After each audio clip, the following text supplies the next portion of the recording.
Bonjour, je suis Marie-Pierre de la cuisine de Mappy. Je suis cuisinière, mais je suis aussi coach en cuisine santé organisée. J'accompagne des personnes qui souhaitent apprendre à cuisiner pour se nourrir sainement, elles, eux et leur famille, sans y passer des heures. D'où le côté organisé, le côté sain parce qu'on va aller sur des produits sains, de qualité, bio de préférence, en tout cas de producteurs, des produits locaux, des produits de saison. Et tu vas apprendre à cuisiner ces produits-là de manière rapide, donc organisée. Alors aujourd'hui, on va préparer une petite quiche sans pâte à base de poireaux et de truites fumées. Les poireaux, alors pourquoi une quiche sans pâte? Très rapidement, quiche sans pâte pour ceux qui mangent sans glucides, sans gluten, c'est plus facile. Vous préparez dans des petits moules comme ça, dans des petits moules individuels, vous faites vos quiches. Vous allez faire votre préparation de quiche sans pâte, je vais vous expliquer. Et comme ça, au quotidien, vous pouvez prendre une quiche pour vous si vous mangez sans glucides ou sans gluten et puis proposer aussi pour votre famille. C'est pas gênant. Ça fait un plat pour toute la famille. Vous allez accompagner ça d'une salade ou d'un légume ou d'une viande grillée ou d'un poisson. Peu importe, vous avez déjà une base qui est prête. Ici, on va pouvoir... Alors, des poireaux, pourquoi? Parce que des poireaux, il y a 3-4 jours, il y a 3 jours, j'ai fait cuire mes poireaux à la vapeur. Quand je suis rentrée du marché, je les ai préparés, je les ai coupés, je les ai émincés. Puis, je les ai passés dans mon cuit-vapeur qui est le cuit-vapeur de Marion, le vitaliseur de Marion que j'utilise depuis des années. Si tu veux que je t'en parle, laisse-moi un commentaire et on se recontacte. Ensuite, je vais utiliser de la truite fumée. Ça, c'est de la truite fumée que je trouve chez des producteurs. Elle est fabriquée en Ardèche et c'est une truite locale. Ensuite, on va mettre un petit peu de gruyère râpée, de fromage râpé. Et puis, on va mettre par-dessus un mélange d'œufs. Donc, des œufs de poule que tu vas chercher chez un producteur ou c'est toi qui les fais toi-même, ce qui est pas mal aussi. Avec un petit peu de crème, donc toujours pareil, une crème fleurette bio de préférence. Ou si tu n'as pas de la crème fleurette bio, tu vas utiliser un produit local que tu vas trouver dans ta région. Donc toujours très important, utiliser des produits locaux, utiliser des produits de saison. Et ensuite, on va préparer un plat qui est sain parce qu'il va être avec des produits de saison, qui est sans glucides pour ce coup-là, en tout cas. Et aussi, tu vas pouvoir en faire profiter ta famille. C'est-à-dire que c'est pas parce que c'est sans glucides que c'est pas bon, pas parce que c'est sans gluten que c'est pas bon. Tu verras, et c'est la recette, c'est hyper gourmand. Donc, on va préparer ça. Alors, regardez, là j'ai mis 2 œufs parce qu'on va pas faire une quantité énorme. On va rajouter à peu près 10 centilitres de crème. Voilà.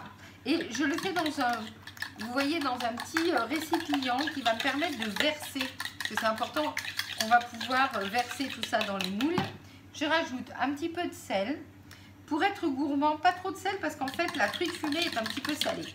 Pour être encore plus gourmand ou essayer de faire une version un peu plus twistée, on aurait pu mettre un petit peu de curry.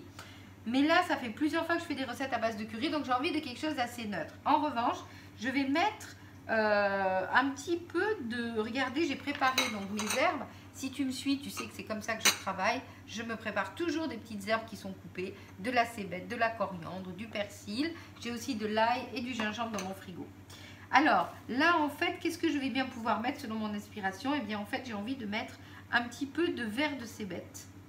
Voilà, qui va bien aller avec le poireau, qui va relever un petit peu. Alors, maintenant, regardez, je vous mets de façon à ce que vous puissiez voir ce que je vais faire. Donc c'est par ici, hop là.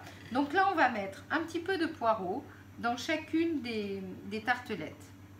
Et ce qu'on pourrait faire aussi, c'est là je le fais avec des poireaux, mais pour faire en sorte que les gens aiment, si quelqu'un dans votre famille n'aime pas le saumon, et ben vous ne mettez pas de saumon, vous en gardez 2 de saumon, non c'est de la truite. Vous en gardez 2 dans lesquels vous n'allez pas mettre de truite. Si vous avez un reste de pâte brisée ou un reste de pâte feuilletée, vous pouvez aussi faire 2 ou 3 quiches avec de la pâte feuilletée ou de la pâte brisée. Vous allez y passer le même temps et vous aurez fait plusieurs sortes de plats avec la même garniture. Et c'est ça qui est intéressant dans la cuisine organisée, c'est qu'en l'espace de rien de temps, on va pouvoir créer des recettes très sympas et vraiment avec plein de parfums différents et des parfums qui vont s'adapter un petit peu à la cuisine de chacun. Vous pouvez choisir de ne pas mettre de truite fumée, vous pouvez choisir de mettre une pâte en fond, voilà, si vous avez un petit reste dans votre frigo. Voilà, c'est à votre choix, mais en tout cas, on est parti sur des quiches au poireau.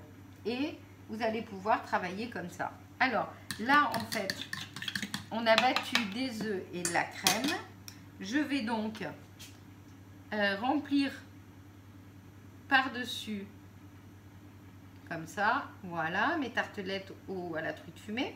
La dernière fois, j'ai fait le même principe, mais c'était pas avec de la truite fumée, c'était une quiche. J'avais un reste de jambon, donc j'ai mélangé, j'ai fait de la même façon du jambon en fond de quiche, en fond de moule, pardon. Et puis par-dessus, j'ai rajouté un petit peu des herbes, un petit peu de la cébette, un petit peu, voilà, et de l'ail. Ensuite, j'ai recouvert avec mon appareil à quiche, c'est-à-dire des œufs et de la crème, du sel. Et puis, j'ai mis un petit peu de fromage râpé par-dessus. Et le tour est joué.